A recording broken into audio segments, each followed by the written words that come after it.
dance out in the cold dark night. Screams echo loud, no wrong, no right. Rescue calls flash blood red sky.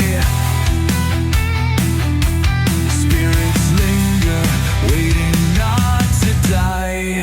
Ghosts on the line, they whisper and wail. Fingers reaching out, pale as they fail. Welcome to The Thin Line, the podcast for first responders and veterans. We are so glad that you are here and excited that you could join us. The Thin Line podcast is rated explicit and viewer-listener discretion is advised, as some topics may trigger suppressed or repressed memories or experiences. The views expressed on The Thin Line are unique to the speaker's personal experiences and circumstances and do not reflect the views of any specific broadcast media or platform or any specific agency. But for now, just relax, take a deep breath, and connect to this episode of The Thin Line. Good afternoon or evening. I was put on the spot, y'all. Good evening, everybody, and our Thin Line crew. It is me, Messy, the Messy Gypsy, and I am here with my two favorite co-hosts, Colleen and David. Welcome. Yay! And I'm here with myself. Anyway. Or not. There could be a ghost. You never know. Maybe. Maybe. You guys, I have my popcorn and my iced tea. Yeah. I'm super excited about this because we are going to be talking about our own favorite military first responder movies and shows. I thought maybe we could do something kind of break the ice a little bit and just kind of hang out and talk about why we like these certain movies and shows. So, who wants to go first? Go ahead. I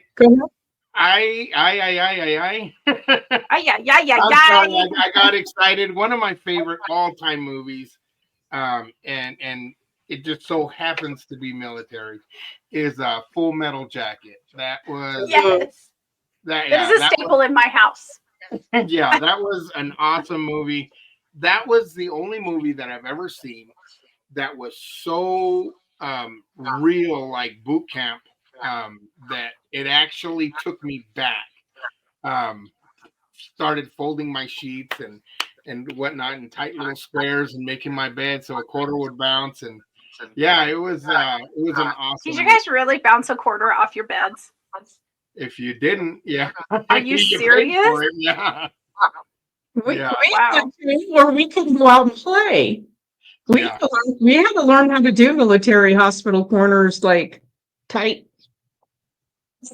In San Diego boot camp, I remember if you got hit if you got snagged in anything, they would have the Navy SEALs coming from Coronado at night when everybody else was sleeping. And you learned by the numbers. They taught us how to do stuff. And then they would go back to bed at about 2 a.m, totally exhausted, to get up at 3:30, screamed at, and expect to function the next day. It was an ordeal. I only went there once. Only one. So David, I have a question for you. When you were in boot and they exercised you to death, because that's what they do when they get everybody in the ship and they just start, like, they can't beat you anymore, or at least us anymore. But did they call it cycling? Cycling? Mm-hmm. They did not. Okay. They called it besides blanket parties, but that was more of the beating. The beatings, yeah. The blanket parties. But no, it wasn't cycling. I honestly, I may have just blacked out the word for it, but I don't remember. They called it cycling, like when they would make you do like the 8-point jumping jacks until you passed out or threw up, or your body just gave out, but they call it cycling. So if you knew when like a sister or brother ship, you could hear them. You're like, oh shit, they're getting cycling. Ooh, something's going down. Yeah. I cannot remember the term, but Yeah. it could have been, it could have not. There's a lot of stuff that has been blacked out from my military career, and I mean a lot. So yeah, and- Full Metal Jacket oh. was good. Sorry, Jesse. Go We're ahead. always like on the same wavelength. I love it. Anyway. No, I was just thinking if nobody has seen Full Metal Jacket, it's definitely one to watch without the children. FYI, everybody. Yeah, don't let the Go watch children watch it. Yeah, maybe it was bad parenting, but my kids seen it back in the day. It was, Yeah. Yeah. yeah. I mean, our daughters watched it too, when they were a little older, but yeah.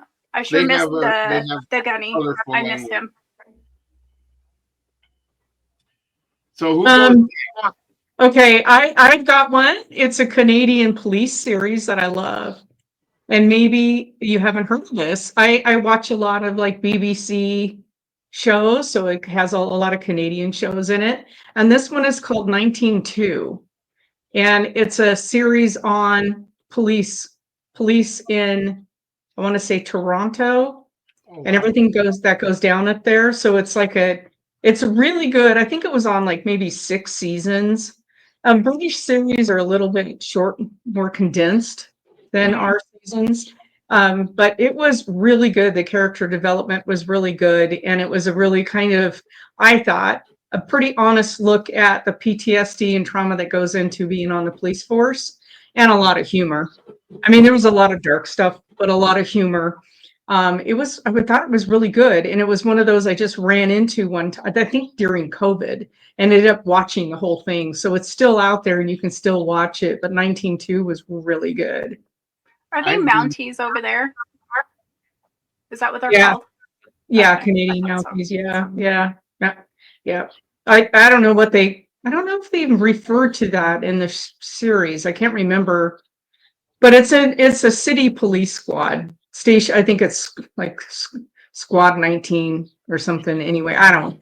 It's second shift kind of guys or something. But anyway, I thought it was really good. I loved the characters in it, and it goes for about a season until you start getting some of their backstories to figure out why they became cops, and that was good. I like that part. But Yeah. anyway, little known police series out there. That would Yeah. be interesting to Just- watch, just to see the crime that goes on in Canada. I mean, do they have a lot of violent crime or? Yeah, it's just like here. I mean, I thought I don't know why in my mind it's like, why would it be any different than him? But it is. It Okay. is the same. I mean, it's brutal. Just crime is crime. Maybe it's the stigma that I have, that Americans have of Canadians being, really nice and not as aggressive as Americans. I think drugs are drugs, and no matter where they are, they cause problems. So, yeah. Yeah. Jesse. That'd be interesting. Okay. So I'm going to take my favorite movie. It's a movie. And if y'all watch it, I will warn you, make sure that you have a box of Kleenex, because this one really got to me when I first watched it. And it also got to my husband, who is very Marine and very, this doesn't usually, they don't show emotion, if that makes sense. So I'm going to talk about Taking Chance is what it's called. And it had Kevin Bacon in it, one of my favorite actors.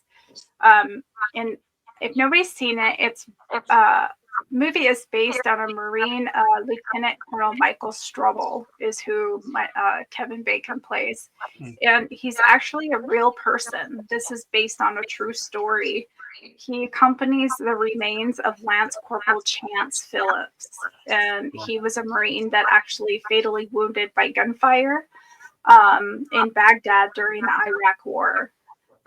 So when things like that happen, they fly them into Dover Air Force Base. And he wanted to kind of do kind of a lasting impression in his career. And he was assigned to basically escort this Marine home to Du Bois, Wyoming, which is not that far away from us. So, Is it Du Bois, Wyoming or Idaho? Nope, it was Du Bois, Wyoming. Okay. I had Yeah, that I know. It's crazy. There's like two. Yeah. Yeah. Okay. And this was like back in 2004. He attended both Philip's funeral and his memorial service. He wrote an essay about the entire experience, the emotions that he felt from day one to bringing him home. And you guys, this definitely, if this movie will move you to tears. Yep. And it also will make you think about the sacrifices Yep. that our troops make. Yeah, just hearing about it just wrenched my heart. It's Wasn't Kevin's character, he never saw any action because he was, as we would call it, a pencil pusher, right?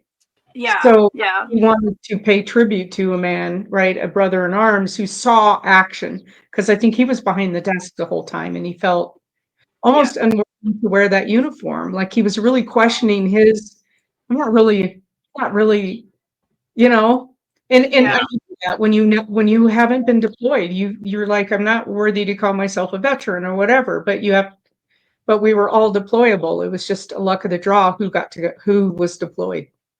Yeah. And I found it pretty interesting too. There was the former Secretary of Defense, Robert Gates. He wrote in the 2014 memoir, Duty.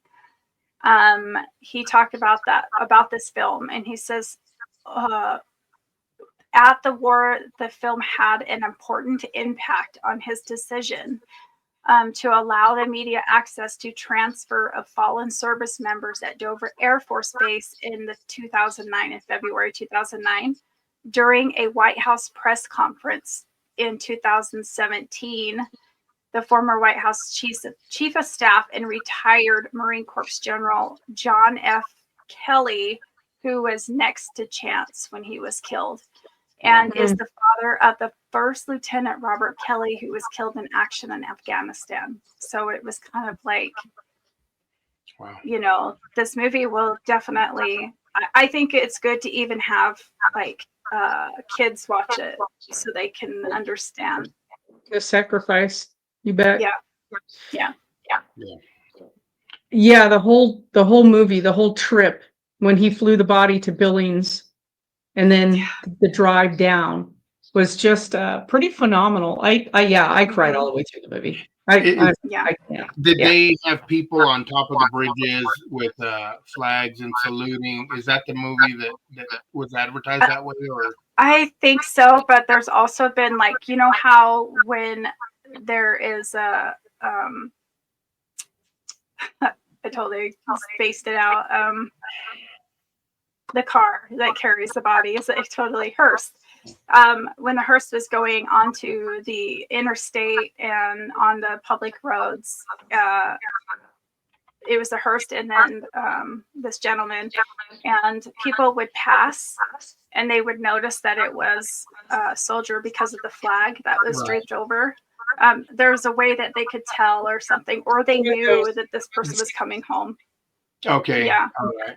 I think and the lights that came on through the whole. Yeah, didn't people start falling behind and turning on their lights? And yes.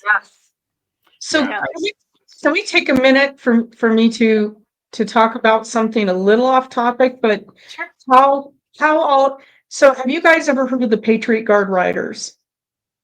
No. No. So I'm in the Patriot Guard, and anybody can be in the Patriot Guard. You don't have to be a veteran, first responder, or anything. It's somebody who wants to show your honor, your respect for a member of the fallen military or veterans who've passed away. And the Patriot Guard sprang into action, and I'm not going to go into the horrible reason why it became the Patriot Guard, because it gets really, I can tell you guys need to look up, when you're watching this video, look it up. Look up the reason why the Patriot Guard exists. It was because of a group of people who were really vile and what they were doing to our fallen soldiers' families. So the Patriot Guard decided, we're going to protect the families of the fallen. And we're going to stand a flag line so that we can shield the families of the fallen from this group of people. Wow. Okay.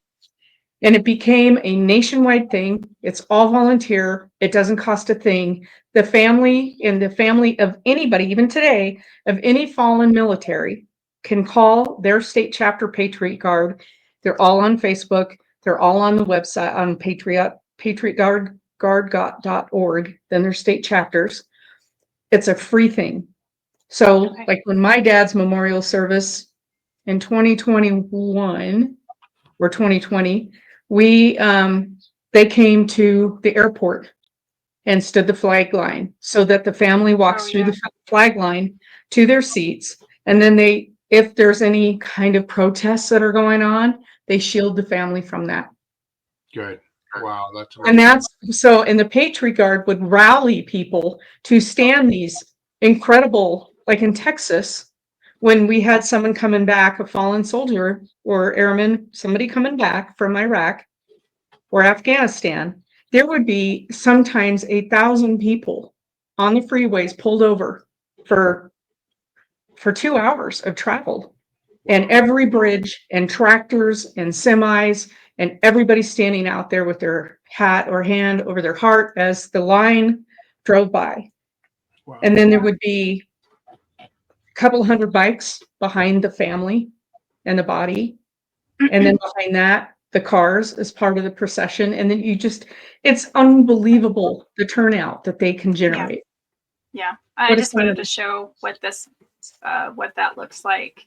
Oh, If yeah. anybody ever wants to watch it, I think Kevin Bacon did an amazing job in this film.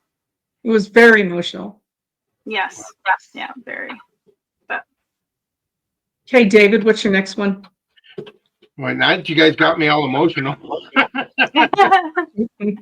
I have two of them. One of them that gives me PTSD, but I just love the cinematics in it. But the other one that is close to my heart is The Conscientious Objector. It was made in 2004, and he was a hospital corpsman that was a conscientious objector. He would not carry a rifle, and in the movie, he was put through the ringer because of him not wanting to carry a weapon in war. But as a hospital corpsman, he ended up saving just this whole entire platoon and ended up being a major war hero. Was that Hacksaw Ridge? Was the movie called Hacksaw Ridge? It was The Conscientious Objector. Oh, okay. Yeah. Hacksaw Ridge is another good movie, but no, this Yes, was I agree. Yeah, I'm trying to find that movie so we can show it. Oh, here we go. Here we go. Trying to find a picture. he was a U.S. Army medic. But The first conscientious objector to be awarded the Medal of Honor. okay. So I think I can share my screen so people can see what that looks like. The movie. This is it? Oh yeah. That is the one. Yeah, that was an amazing movie. Just what they put him through. You've got to imagine being in war, being in boot camp, and being trained to go, be effective in war, and being a conscientious objector, and still going through there. They put him through the ringer. They beat him, and he ended up saving his entire platoon. It was an amazing movie. Yeah. Yeah, that's they did. I remember they did ask. They asked us at boot camp if any of us were a conscientious objector. Yeah, they So, did that too, and I think my MOS was the only MOS that they would allow conscientious objectors in the Navy at that time.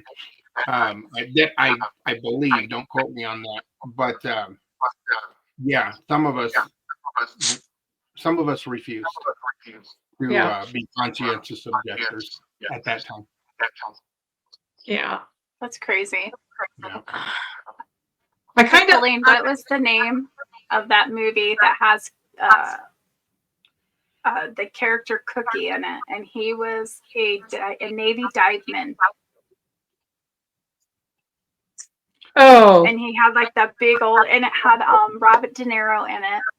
yeah. And it was based on a true story, wasn't it?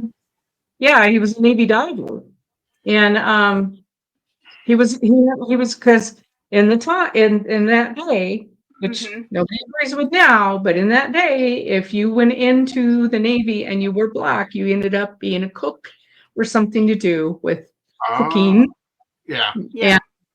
And he wanted to be a diver, a Navy diver. And he finally, I think he just kind of like was just relentless. So they finally put him in there, but they made it hard on him. I can't remember the name of that, but that was what's his name's first movie too. I think it was his breakout movie. Cuba Gooding Jr. Cuba Gooding Jr. Yeah, He was fantastic good. actor. Yeah. Fantastic actor. Yeah. That was a good one. How about Bat 21? Do you guys remember that movie? I don't.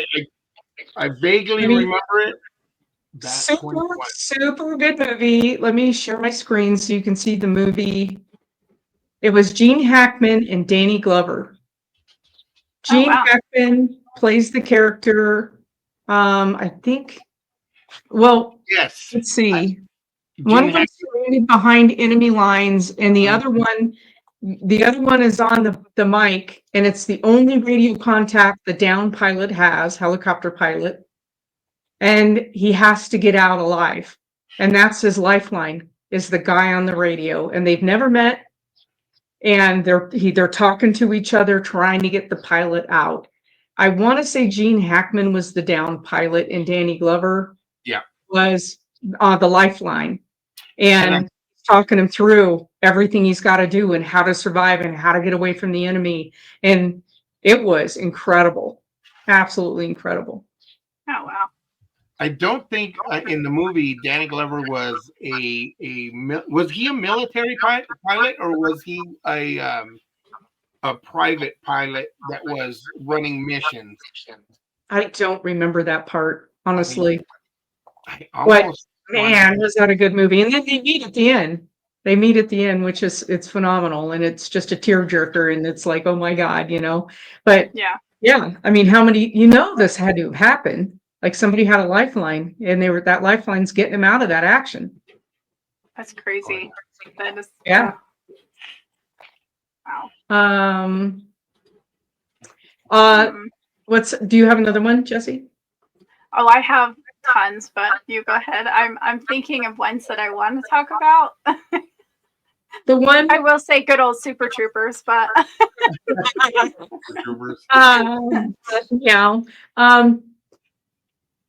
so my dad really didn't talk a lot about his military experience. He joined in World War II, but didn't see any action. He was. I have to go back and look at his enlistment date, but he was either 14 or 16. They lied about his age. I think you could enlist at 16, so he might have been 14 when he went in. He didn't see any action because right after he got out of boot camp and flight school and all that kind of stuff, the war ended. So then he goes home back to Hollywood and he goes back to the movie industry, which is what he was working in, started getting employment in. And then the Korean War broke out and right back. He's right back. And so he didn't talk much about his military days at all. Like, I don't even remember him having flashbacks, PTSD stuff, which they didn't call it then, they call it shell shock, right? Mhm. He didn't talk about military, really anything. He would joke with his military buddies about stuff, but it was really superficial.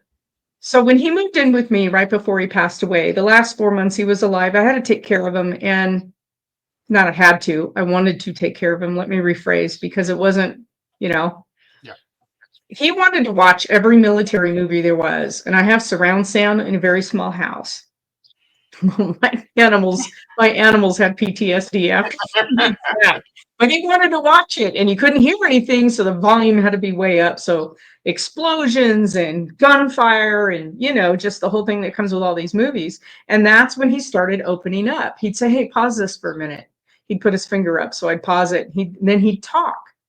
Then he'd go, I was there and I saw that, or I had that experience. Let me tell you about it. That's when he started opening up. Wow. And I don't know why it took him until the end of his life, but maybe he thought, well, if I'm going to share it, I got to share it now. It was really interesting, but the Band of Brothers is what really got him. Okay. Yeah. That movie was That one. just, Yeah. That was an amazing movie. I agree. yeah. Anyway, that one and Dunkirk. I don't think I've Oh. seen it. Dunkirk was when England was trying to get the guys across the channel, everybody across the channel. It was the England had, wasn't a lot of their troops in France, and they were trying to evacuate them and get them out of France was, and they were trying to get guys evacuated, and I'm pretty sure it was trying to get them out because they were being annihilated. And I think it was before the Americans came in, right? And then we came in, and I think, so helped secure France. So, because France was falling. So, it was pretty interesting. I think I have that right. There's a lot of history that I forgotten that I was taught. Yeah. What you got, Jesse? I was just thinking, the other movie. It's interesting that you talk about your father, because my grandfather was the same way. He was military police for the Marine Corps over in Korea. So you never know. My grandpa could have served with your dad and they didn't even know each other. But it's interesting that you talk about towards the end of life that he started kind of talking a little bit about it, but there was things that he just refused. He wouldn't even, it's like he didn't want to think about it anymore, Yeah. And there was certain movies that, grandpa would watch. And he would say, I remember, like, one day I was watching it. I don't know for sure what show it was, but, he was talking about, he goes, "Oh, yeah, I remember the jungle over there. And you'd get foot rot and you don't want to, just little things like that you appreciate now, that I wished I would have listened to him when he was talking about it, So. Speaking of that, I was extremely fortunate. My ex-father-in-law was in Korea, and my compadre, both of them already passed away, was also in Korea in the Korean War, as were both in the Marine Corps. They used to call them the Frozen Chosen. And when we would sit out there and drinking in the backyard and whatnot. And they would, once it got late and, some of the conversations and all the ladies went inside, the conversation would turn towards some of the experiences and some of the horrendous things that happened amongst the fellow Marines and what they would do with enemy and whatnot. And it was I felt very fortunate when I was like 21, 22, listening to these guys. So it was, I didn't realize how fortunate I was to be in the midst and in those conversations. Yeah. Yeah. Oh, yeah. It makes you like, man, I wish I would have sat and listened to a little bit more, for, at least I for wish I me would have and my eye. recorded. And That's put it. I up. wish I would have recorded all of it. Yeah. Yeah. So, so the next show, it's actually a show. I don't know if you guys remember, it was on NBC and it was called Southland. And it actually was talking about Los Angeles Police Department. And it was a drama series, pretty serious drama series. And it's like, they said it's like a raw and authentic look into Los Angeles and the lives of the officers who provide service every day for, the city. It was actually really good. What was that? What was the time frame it's set in? It was like in the early 2000s. Okay. Yeah. I think you can watch it all on like Apple TV and Peacock. I think you can watch it on. It has really good storyline. There's like a rookie officer that's trying to fit in, and he has a kind of an a-hole lieutenant that's training him. And my favorite character was Lydia Adams, and I can't remember who she was played by, but she was one of my favorites. Great season. It just takes maybe 1 or 2 episodes to get into it, but it really was it was a good show, I think. That brought a memory of a movie that I really liked. It wasn't one that I wrote down, but do you remember the movie Colors? Yes, it was Sean Penn. It was Sean Penn, and who was the other one? And I vaguely remember it. It was made in 1988. It was I have it right here. Who was it? Mario Lopez was in it. I don't remember him in there. Damon Wayans was in it. Wow. Randy Brooks, Sean Penn, Glenn Plummer. One of the main characters.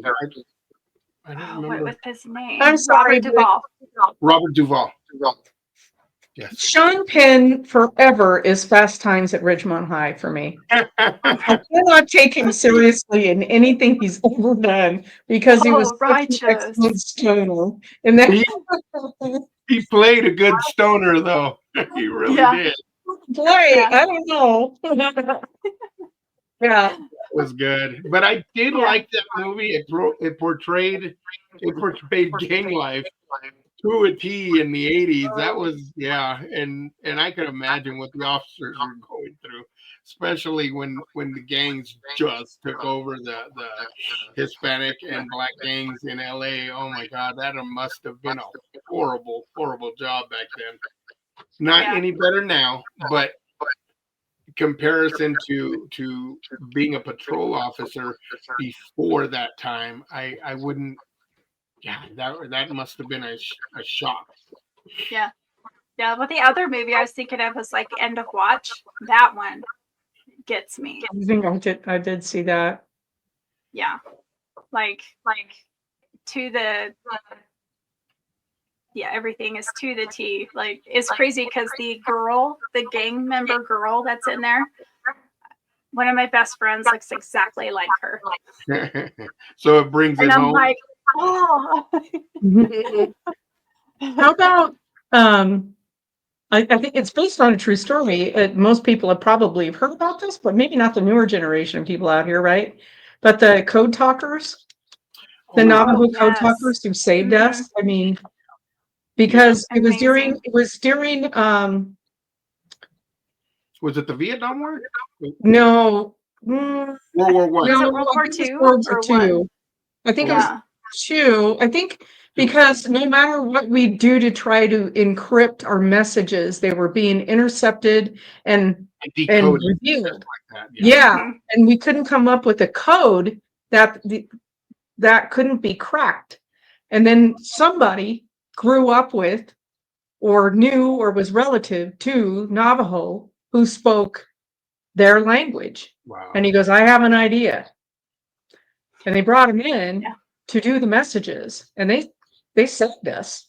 Wow. It was, and I don't know why that's not, I mean, that should be front and center in like most of our discussions, because this tribe who has been treated like crap, most of our tribes, by the American, government, turned around and won the war. Basically, they were able to, or at least turn the war for us. It was it was pretty amazing. Didn't Well, we I just like it. lose the last code talker this year? Yeah, Was we that- did. Yeah, Yeah. I think so. Yeah. Yeah, because Mhm. so I think it was World War II. When this all went down was World War II, because that would have Wow. put him in his mid to late 90s. So it's about right. What an amazing story. Yeah. I couldn't imagine having, my entire race eradicated and then saving the same government. The government who eradicated you. Exactly. That's just amazing. Well, what is the saying? Something about keep your enemy Close. I don't know. Your friends close and your enemies close. your enemy closer. Yeah. So Yeah. yeah. So maybe that's how they felt. I don't know. Who knows how they felt at the time? I can't imagine. So It could also be an amazing story of forgiveness. Who knows? yeah. Yeah. Wow. Yeah. Hollywood, are you listening? Right. Yeah. I think it needs to be told again, but I mean, I don't like remakes. Yeah. But True. maybe more of the back history on how that came to be. Yeah. That would be good. I think it's pretty interesting. Like, yeah. It's awesome. I think one of my, I can't say my all-time favorite because Full Metal Jacket is that, but one that came very second close is Black Hawk Down. Had a hard time with that one. You had a hard time with it? Oh yeah. I did. There's a lot of it. Most of that time, I am on the edge of my seat, grabbing on, and grabbing this to stay present.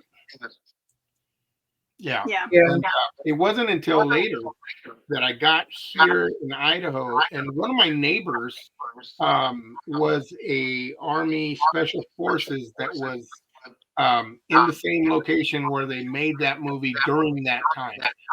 And I believe I met him at I had my Navy hat on, and he came up. We're about the same age, and we started talking. We hit it off, and we sat there, and geez, we talked for about 8 hours, and just a really good guy.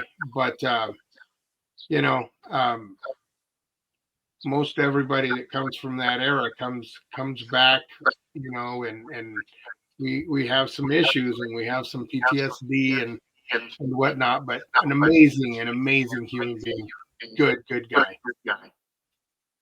Wow. And I'm the movie was super great amazed too. with all I'm these sorry. I movies. totally got No, off. it's okay. It just, it just makes you appreciate things more every time you talk about it. Oh, yeah. Like, yeah, it's just amazing. What's your This one favorite? is kind of an interesting movie because it has a paranormal twist that you don't realize happens until the end. It's based on a submarine, and it's called Below. If you haven't watched it, I you have need to not watch watched it. it. I because heard about it. there's a paranormal plot to it, but it's not evident. It's not evident. It's like you're watching it going, huh? So it's a Navy sub. And the efforts to rescue them. But there's Did they yeah. get stuck? I'm not going to give it away. If you have not seen it, you need to see it. You need to watch it. It's I pretty will good. watch That sounds really good. Yeah. Okay, how about military and first responder movies that are somewhat funny? You brought one up, Jesse. um, my favorite is, of course, Super Troopers. I liked Super Troopers 1. Number 2, I was like, it's kind of like we're trying to reach to be number 1 again. I'm a sucker for that show. I just, yeah. Okay. I think it's funny. Men Who Stare at Goats. That's one of my favorites. Oh, hysteric goats. Yeah, if you haven't watched it, it's hilarious. It's about a CIA, how they developed the remote viewing, but it is hilarious. It's really Men good. Who Stare at Goats. David? I had one, and I don't remember the name. I remember when I started at Delano Ambulance, and geez, I think I was 18, 19 years old. And it was mandatory that everybody who started there had to watch this ambulance sitcom movie. And I don't remember, it must have been made in the 70s, late 70s. But it was a hilarious Was it ambulance. Emergency? It was not Emergency, though. We did watch that as well. That was on all the time, and I can't remember for the life of me. But it used to be it was on at the bunkhouse all the time, and yeah, back then we would do 5 24-hour shifts on duty, and then 2 days off, and then yeah, it was crazy back then with the hours, but the camaraderie was amazing. It was awesome. Yeah, another thing I was thinking about was Forrest Gump. I don't care what anybody says. I love like Forrest Gump. Yeah. I Nope. love it. My favorite. I love it when he goes into boot camp and he puts the gun all like together, and the guy comes up, "Gump, how did you get that line?" And he goes, To do whatever you tell me "You tell me to, Drill Sergeant." I love that movie. Yeah, one of Tom Hanks's best characters. I agree. So, Down Periscope with Kelsey Grammer. Oh my God. Kelsey Grammer made one. Oh my God. I like haven't seen that for years. I know. So good. If you haven't watched it, you guys got to watch it. It's hilarious. I will. Hilarious. It was crazy to me when they used to smoke in the hospitals, like emergency, and I remember that. And I don't know why that just like stayed with me. Like, these people are in there smoking while there's oxygen. This is awesome. Colleen, I don't want to age us, but were you around back then when because I remember this, and I remember people smoking in restaurants. You would go into McDonald's and there's a cloud of smoke, and it was normal. It was you didn't think anything of it because everybody smoked everywhere. There was people smoking in the courthouse. In the emergency rooms, people in the waiting rooms smoke. I mean, you're gonna light it up in there because everybody's nervous, right? But yeah, everybody smoked everywhere.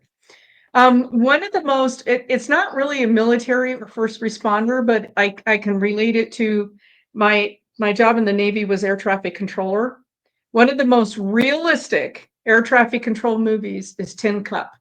Or not Tin Cup. Pushing 10. Always do that. Oh. Pushing 10 with Billy Bob Thornton. I love Billy Bob. Yeah. So does my wife. Oh my God. Yeah, I love him. And that is so, it was him and now I can't think of his name. But anyway, the air traffic control scenes and the stress the air traffic control goes through, whether you're Navy, civilian, Air Force, Army, doesn't matter. in that control tower, or radar unit, the stress that you're under, making sure that everything that the planes are running into each other is so phenomenal and overwhelming that you do kind of crack up. And he portrays it beautifully. Wow. Yeah, it's Um, great. It's great. Is it not like Spaceballs? You know, like, you know, when they're like, how That is about one of we my jam favorite it? movies. That is one of my favorite movies of all time. Now. Oh Lord, helmet. 1941 with 1941 had John Belushi as a pilot. Do you Oh remember yeah, that? yeah. I God, do that was remember that was hysterical. a good one. That was a Yeah. good one. I remember Airplane. No, that's not Oh. like first responder military, but Yeah, that was such a good movie. I know it's kind of, You're yeah, such a bad yeah. influence, Jess. You're pulling me right off something. What? Such a bad influence. Had such good movies. The 70s had a lot of our Vietnam, World War II era movies. And then the 80s came rolling in, and we had a lot of humor. What Was it year? John Hughes? Was that his name? Wasn't he the guy who did like every 80s movie out there? I think so. Yeah. And I remember the thing about him is they could not ad lib in his movies. Actors had to say their lines, but they were Yeah. hysterical, and he wrote it all. Oh wow. So it wasn't like Robin Williams just going nuts and letting him go and then building the movie they character. They had Oh my gosh. Hello Vietnam. Yeah. Robin Good Williams. morning, Vietnam. Good And he's morning. like, Vietnam. good morning, Yeah. Vietnam. That was an amazing, very good. And movie. I love Yeah. Robin Williams. Yeah. One of my Yeah. favorites. Yeah. What about Totally Heartbreak off. Ridge? Heartbreak Ridge What? was awesome. What was it? Heartbreak Heartbreak Ridge. It had Ridge. Clint Eastwood in it. Yeah. Gunny Highway. I think I'm sure I've watched it. It sounds so familiar. I just don't remember much of it. Clint Eastwood. Man, Yeah. is still in his 90s and still making movies, man. And He is would amazing. probably still kick anybody's butt who crosses it. Yeah. He's a sweet, Yeah. sweet man. He is. He's phenomenal. Anyway, I I was think, thinking- fun topic for us to do tonight. I thought this was Yeah. great. A good stress relief for the series because we do talk about some heavy stuff. Yeah. Yeah. Yeah. We are going to be back with or do you have another one, David? I have a question that is off the subject of movies and first responders. That it came to me when we were talking about Full Metal Jacket and the boot camp movie. When you were in boot camp, I don't. What year did you go through boot camp, Colleen?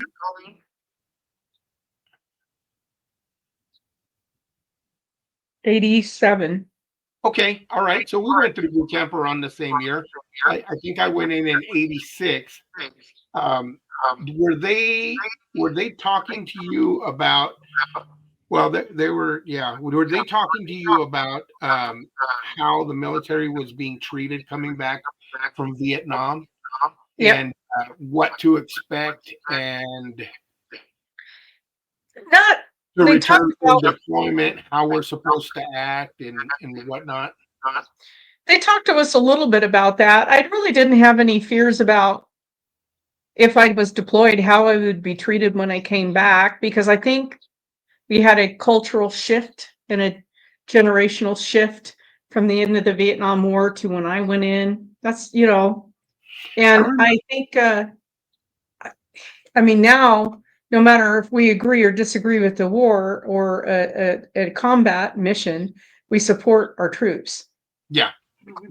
But And I yeah. think we went in during that time where the support was nationwide. I mean, they would even put it out on TV in order to prevent what happened to our Vietnam vets. But I remember in boot camp, them getting the whole the company together and talking about, in case we get deployed upon our return, you may expect not to be treated like heroes, and they even talked about the change in how they were looking at a military, um, and hopefully that it didn't go that way, but they were preparing us.